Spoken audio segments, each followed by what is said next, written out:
నీళ్లు కావాలని చెప్పి మహాప్రభు అని చెప్పి కాలనీ వాసులందరూ కూడా ఇలా హైదరాబాద్ నగర ప్రజలు చాలా తీవ్రంగా ఇబ్బంది పడుతున్న సందర్భంలో నేను ప్రభుత్వానికి విజ్ఞప్తి చేస్తున్నా, దయచేసి నీటి సరఫరా మెరుగుపరచండి, లేకపోతే ప్రజలు తిరుగుబాటు చేస్తారు.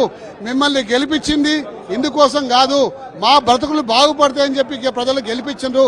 ఈ రోజు నీటి సరఫరానే మీరు చేయలేకపోతే ఇంకేం పరిపాలన చేస్తారని కూడా ఈ సందర్భంగా మనవి చేసుకుంటూ, మరి కేసీఆర్ గారు ఆనాడు చేసిన మిషన్ భగీరథ కార్యక్రమాన్ని స్ఫూర్తిగా తీసుకొని నీటి సరఫరాను మెరుగుపరచాలని చెప్పేసి మేము ప్రభుత్వానికి విజ్ఞప్తి చేస్తున్నాం. గతంలో ఇచ్చినటువంటి నీళ్లు ఇప్పుడెందుకు రావటం లేదు? పూర్తిగా మంచినీళ్ళు అన్ని కాలనీలకు వస్తున్నాయి, కావాలనే ఇటు కొంతమంది దుష్ప్రచారం చేస్తున్నారంటే అది అధికారులు కావచ్చు, లేదంటే ప్రభుత్వం కూడా డిమాండ్ చేస్తుంది. మీరేం చెప్తారు? మేనేజ్మెంట్ అంటే సరిగా నిర్వహణ లోపం, అనుభవ రావిత్యంతో ఈ యొక్క ప్రజలకు ఇబ్బంది అయిపోతుంది. మీరు కరెక్ట్ అనుభవం ఉంటే కరెక్ట్ నిర్వహణ చేస్తే ప్రజలకు ఈ రోజు ఇబ్బంది కలిగేది కాదు. మీరు ప్రజలందరూ కూడా మంచినీళ్ళు వచ్చేవి, కానీ మీ నిర్లక్ష్యం వల్ల హైదరాబాద్ మీద శీతకన్ను వేసిండు.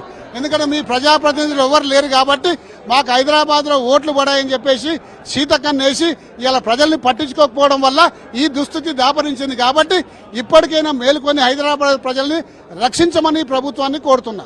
చాలా కాలనీలకు ఎల్బీ నగర్ లో కూడా నీళ్లు వస్తలేవు అని చెప్పి అనేక విజ్ఞప్తులు చేసినాం, అయినా కానీ మెరుగుపడలేదు, ఇంకా నిర్లక్ష్యం చేస్తున్నారు. కాబట్టి ఇవాళ ఈ యొక్క నిరసన కార్యక్రమాన్ని చేపట్టినాం.